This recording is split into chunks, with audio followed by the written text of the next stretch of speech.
Welcome into the On3 studios here in Nashville, Tennessee. We're here for another edition of the Inside Scoop. Today's Sunday, July 18th. I'm your host, Josh Newberg. Of course, we got a big show today. We haven't been live since DJ Pickett's announcement right here on the On3 Recruits channel. You guys all saw it. He shocked the recruiting world by picking LSU over Oregon and Miami. But there's been even more action over the weekend, and it impacted the top 10 rankings. Let's take a look. There it is. Alabama's still on top. Ohio State there at 2. LSU, Georgia, and Oregon. LSU moves up 2 spots with the addition of DJ Pickett from the last time we were on here on Wednesday. Clemson, Texas A&M, Notre Dame, Miami vaults into number 9 with the addition of Jabari Antoine. He was another live commitment here on the On3 Recruits channel. And remember, I forgot, LSU also landed Derek Meadows on Saturday, the 6'6", 205-pound wide receiver out of Las Vegas. We're going to talk more with Shea Dixon about that. But look at this top 10. You got Miami and FSU. They round out the top 10. Could be more changes coming. All right. So we're going to talk LSU. We're going to talk some Tennessee on this show. But I want to start with Oregon. I want to start with some news out of Eugene, the Ducks. It's been a wild ride for Oregon, really since the summer began. At some points of the summer, the Ducks have been the hottest team in America. Nobody recruiting better than the Ducks at some points. But currently, sitting at number 5, they were at number 3 about a week or two ago.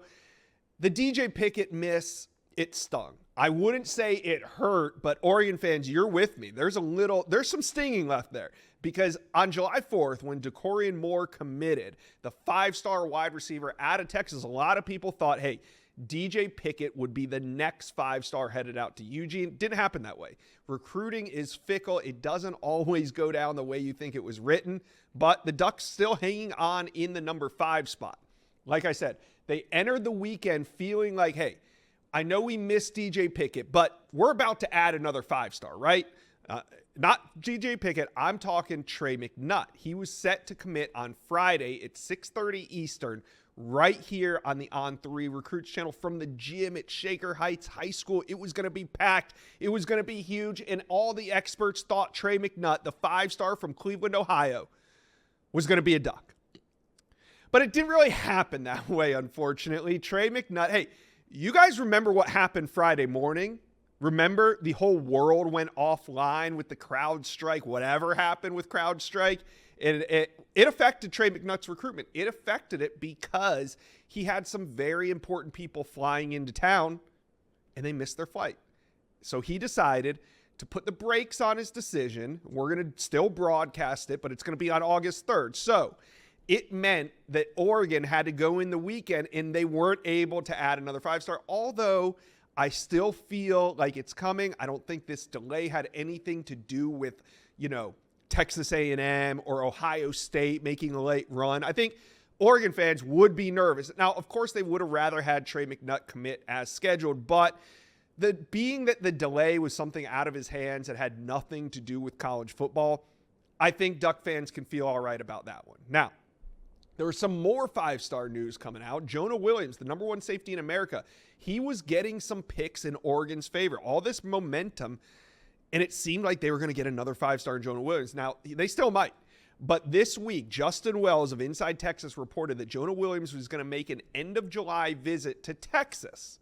Now, we'll see how that impacts his recruitment. LSU also pressing, Oregon right there, Texas A&M, Texas. I just don't think this is, maybe a week ago when the picks were going in for Jonah Williams to Oregon, maybe there was a little something there. I still think there's something there, but, him visiting Texas, we got to see who else he visits. Does he make it to Louisiana, LSU? Does he make it back to Eugene? We'll see.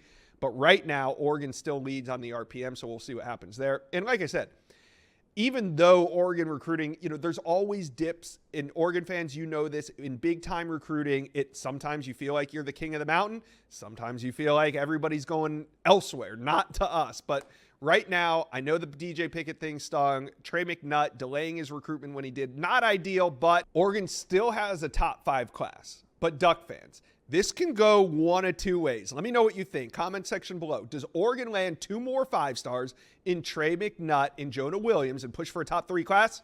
Or Is Oregon running out of recruiting momentum here at late in the summer? And do you think they could potentially fall out of the top 5? Let me know. Comment section below. All right, big show today. Up next, we're going to talk LSU and Tennessee recruiting. LSU has been on a heater when it comes to recruiting this last month or so. And in this video, we got LSU insider Shea Dixon on to talk about who could be next for the Tigers. But first, hit subscribe to the On3 Recruit channel, the best recruiting channel on all of YouTube. And we want LSU fans to be a part of it, so hit subscribe for me, please. All right, let's bring in Shea Dixon from the Bengal Tiger. And Shea, DJ Pickett. Wow, what a recruitment that ended up to be. He picks the Tigers. Now, let me give the fans a little behind the scenes on this one, because DJ Pickett announced his decision live on the On3 Recruits channel on Wednesday night at 7 p.m. Eastern. And boy, were there some rumors going on, Shea, all day long. And you called me that morning and said, Josh, he's going to LSU. I know the insiders have their picks all over the place. But Shea, I don't want to say you were in a panic, but the juices were flowing because, and I get it, you had the answer. You knew he was going to LSU, but all the insiders, everybody else is predicting Miami or Oregon, and here you were with all the intel. What did it feel like in the moment when you knew he was going to LSU, yet everybody else predicting him elsewhere? I don't think I believed it until he joined your show and put on the hat and threw up the L. But yeah, look, LSU and sources out of Baton Rouge, they were confident in this one throughout. Now, when he pushed up his decision date, Josh, coming out off all those visits, Oregon definitely had some buzz that LSU had to counter. And look, not only was this a guy that right when they hired Corey Raymond, he was the very first visitor at DB, goes on to be the number 1 corner in the country, moved from safety to corner in our On3 rankings. But this is why you bring Corey Raymond back, right, Josh? Oh, yeah. It's to Absolutely. go after high-profile targets, whether it's in Florida, Louisiana, it doesn't matter, Texas. He can go out there, swing for the fences, and they get this one. And to Josh, I think this speaks to the reality that LSU's NIL and the progress they've made there since bringing Austin Thomas back from Ole Miss to LSU, I think it can be seen in this DJ Pickett recruitment. Look, I'm not saying it came down to just that, but when you're a 5-star number 1 corner, that certainly is part of the conversation. The finalists were Miami and Oregon, 2 of the deepest pockets in the NIL game. So I think this was a win for LSU on so many fronts, but most importantly, obviously, the biggest position of need on this team is corner, and they got the best one in the country. All right. And then this Saturday, so just 5 days later, Derek Meadows from Las Vegas, Nevada. To me, honestly, I know we talk a ton on this channel about Khalil Lockett and Jamie French and DeCorian Moore and Vernell Brown III, but Derek Meadows, I mean, they don't build a lot of wide receivers like him. 6'6", 205 pounds. This is a mammoth pickup for LSU. I mean, I think this one flew a little bit under the radar, but how did they land Derek Meadows? And then what is next for LSU at the wide receiver position? Yeah, you're right. 6'6" with elite track speed is not many guys are built like that. And look, when they missed out on CJ Wiley, an LSU legacy, he's kind of a jumbo receiver. Now you get a 6'6" guy in Derek Meadows, a top 10 receiver, right, just a couple of weeks later. So that was huge for them, Josh. And I think that everyone thought Notre Dame the whole time for Derek Meadows, but Derek Meadows told Chad Simmons to start the month of June. He said, look, I know I'm into Notre Dame. That's where I'm trending, but I want to go see SEC schools, Georgia, Bama, LSU. LSU was obviously able to pitch him on coming in, having a big role, being part of a class that includes Bryce Underwood. And it should be noted here, Josh, yes, he is the number 1 player. He's out of Bishop Gorman. So the number 1 player in Nevada, Derek Meadows, but he is from Michigan. So Bryce Underwood kind of chips in, helps play a role here in getting Meadows on board. And now they have 2 receivers committed, Meadows and Teron Francis. Francis is Louisiana's number 1 receiver. So 2 4-stars. I think they signed 4 total guys, Josh. And Philip Wright, who just committed to Michigan a week ago, is a guy out of Destrehan in Louisiana. That's a school LSU recruits so well. He's got great track speed. They're going to push for him, push for a flip all the way to signing day. And then it's sort of a roll of the die. Do they come up with a Khalid Lockett or a Jamie French? I don't know at this stage, but both those guys announced in August. And then there are some other guys who've talked about making visits for games this fall. So for me, I think right now you look at a long play is trying to flip Philip Wright, an in-state guy. Then you sort of shoot for the stars, right? A couple of 5 stars out there who took official visits to LSU in June in Lockett and French. Yeah. All right. Talking about shooting for the stars, 5-star wide receiver, or 5-star safety, sorry. Defensive side of the ball, Jonah Williams, our number 1 safety in America. He's going to visit Texas at the end of July, but there's been some talk about LSU, maybe with the coaching change at Texas A&M out on the baseball side of things. Oregon, not as strong of a baseball program. Then you got LSU, kind of the dark horse in this recruitment for Jonah Williams. Shay, how do you see this shaking out? And do you think LSU has a legit shot at another 5-star? Oh, I do think they have a legit shot. And look, you look at the on-3 RPM, which really had Oklahoma as the team out front from the start. I'm not certain that's the case anymore, right? Like we've seen him have buzz around Oregon. We know that being a kid from Galveston and wanting to play baseball, LSU and A&M are 2 schools that are close to home. He can easily drive there, and both have very good football and baseball programs, that combo. I think what you mentioned is interesting, right?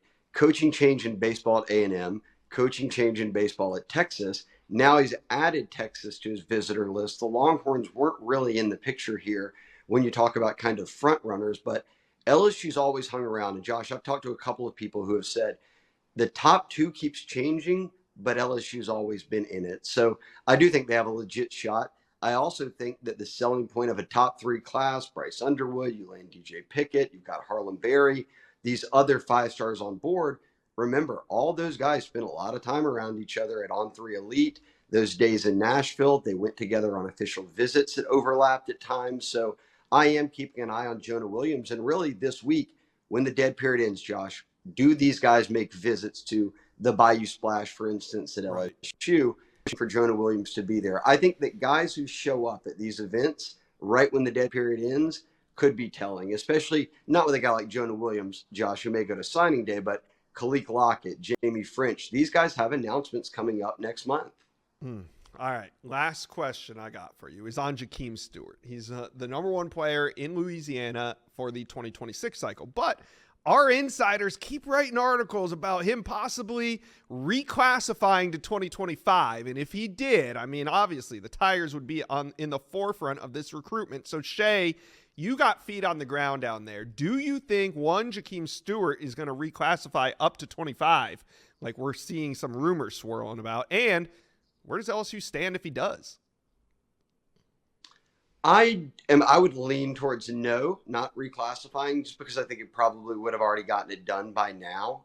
It would mean, look, right before school starts, you're finishing up, that year or within 6 months, even if you're trying to be an early enrollee. So we'll see. I wouldn't rule it out, but I'm not leaning there. Regardless, there's going to be smoke around a ton of teams in this recruitment. We saw it with Southern Cal, Ohio State, because he gets out and makes a lot of visits, and he is the top prospect, not just in Louisiana, but the country, and a defensive lineman. That's a priority, right? So for me, I think it boils down to this. He's a St. Aug kid. He's in New Orleans. Frank Wilson's at LSU. He's running recruiting, not just for the program, but running the city. I don't think they let a kid like Jakeem Stewart get out of New Orleans. Now, is this one where he commits somewhere and they later flip him, or they get him, they have to hold on to him, or does he wait until signing day? I think all those are, possibilities are in the cards, but I'm still going to say that at the end of the day, I think that LSU is the team to beat for Jakeem Stewart. Wow. What? That would be pretty crazy, though, if he does reclassify. So we'll just keep an eye on that as we get closer and closer to the fall. Shay Dixon from the Bengal Tiger, man, what a week it's been for LSU recruiting. And you, my friend, you were all over that DJ Pickett stuff. We appreciate you dropping by the Inside Scoop today. Another Saturday in the summer, another commitment for the Tennessee Volunteers. This weekend, it was linebacker Christian Gass. Last weekend, it was wide receiver Travis Smith committing to Tennessee on Saturday. And we're going to see in this video if Tennessee can keep this Saturday commitment streak alive. Next weekend, there's another big one on tap. We're going to get into it with Tennessee recruiting expert Austin Price. He's going to be here to break it all down. But first, hit subscribe to the On3 Recruit channel, the best recruiting channel on all of YouTube. All right, let's bring in VolQuest's Austin Price. And Austin, UGA and Tennessee just duking it out on the recruiting trail this summer. Christian Gass goes to Tennessee, and we got another battle shaping up this Saturday. Toombs High School, the number 100 overall prospect in America, Shady Hayward, going to make his decision. Tennessee currently leads on the RPM as we're a week out. Austin, how should Tennessee fans be feeling about this one? Well, they should feel good, Josh. I mean, they've been the perceived leader for so long. He was on the record so many months in a row saying Tennessee was the team to beat. Tennessee leads, this and that. And then he got to his visits, and I think he thought, man, there's not going to be much suspense here if I continue to say Tennessee leads. So then it was like a flavor of the week every visit. Yeah, Georgia leads, South Carolina leads, Florida leads. I don't think any of those schools ever truly led. I think Tennessee was always the team to beat for Shady. And, the kid's got a high upside, really good athlete, could play safety at the next level and play in the secondary, could put on some weight and play a linebacker. I mean, again, this kid has got versatility written all over him, but the biggest thing he's got is playmaker written all over him. And Tennessee, if they can finish that one out this coming Saturday, would be a big get.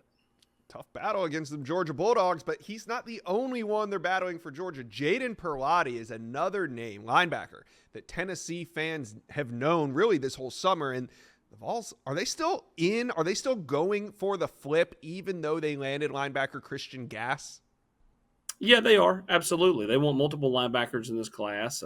Obviously, Gass was a big get, on Saturday. And Perlotti would be another one that Tennessee really likes a lot. Did a great job back in June when he officially visited. And, he's kind of went, under the radar a little bit from a standpoint of he's went dark. Mm-hmm. You don't see him doing a lot of talking out there. But I do think that Tennessee still remains the team to beat there for Jaden Perlotti as we turn our attentions to the month of August here in just over a week. And, I think sometime before now and when school starts would be a good time frame for Jaden Perlotti to make that flip. I bet Tennessee fans are hoping it goes just like that. Now, one other big name coming off the board before summer ends is the number one offensive tackle in America, David Sanders. He's now announced that he's going to hit the road. He's going to take some more visits before his commitment ends. Now, the dead period ends at the end of this week, and we can expect to see him in a couple spots. Will he be in Knoxville, and how important? Because he's made so many visits already, but how important are these final July visits? Well, I'm not sure he's going to take visits. They said they might take visits. Yeah, they said they might. The family. They said they have nothing set in stone when I talked to the family earlier this week. So I'm not sure that actually ends up happening. We'll be interested to see. Wouldn't close the door on it. But if you ask me, hey, you've got to decide, does he take a visit or not? I would tell you, as we said here, on the 22nd, no. I would tell you he does not take any more visits. If he does, I do expect Tennessee to get one. Okay. But I'm not sure. I think that they may have seen enough from all the schools involved. The one school that was pushing the hardest for this additional visit was Nebraska, because he's only been there one time. He's been to Ohio State several times. He's been to Tennessee more than anywhere. And then, of course, there's Georgia. So, I just don't know if he gets back out there and takes any more visits. I think they're pretty comfortable. I know some schools would love to get him back. Tennessee's one of them, but I think Tennessee's comfortable if he does not take another visit as he heads into that decision coming up on the 17th. Yeah, I think Tennessee, like you said, they've had him on campus so many times. What more could he possibly need to see? Who could he possibly need to meet that he hasn't already? But you never know. Hey, I agree with you. I don't think Tennessee needs to get him on campus, but as long as he just doesn't take a visit to Columbus next weekend, I think everything will be fine for Tennessee. Yeah, again, I'm the opposite of Steve. Steve leans Ohio State. I do not. I've leaned Tennessee for a long time. I will continue to reiterate that. In fact, I think right now the team that would be most worrisome if I'm Tennessee is Nebraska. To me, they're the dark horse in this race. They've kind of laid under the radar. They've done a nice job of building a relationship with the family. And, again, I think that visit to me would worry me more. If David Sanders goes on the road, he'll be back in Knoxville. I have no doubt about that. I'm just not sure he goes out on the road. All right, Tennessee fans, how we feel in comment section below. David Sanders, do we feel like he's a Tennessee lean? How about Jaden Perlotti? How about Shady Hayward? They could be coming off the board soon. Let us know. Comment section below.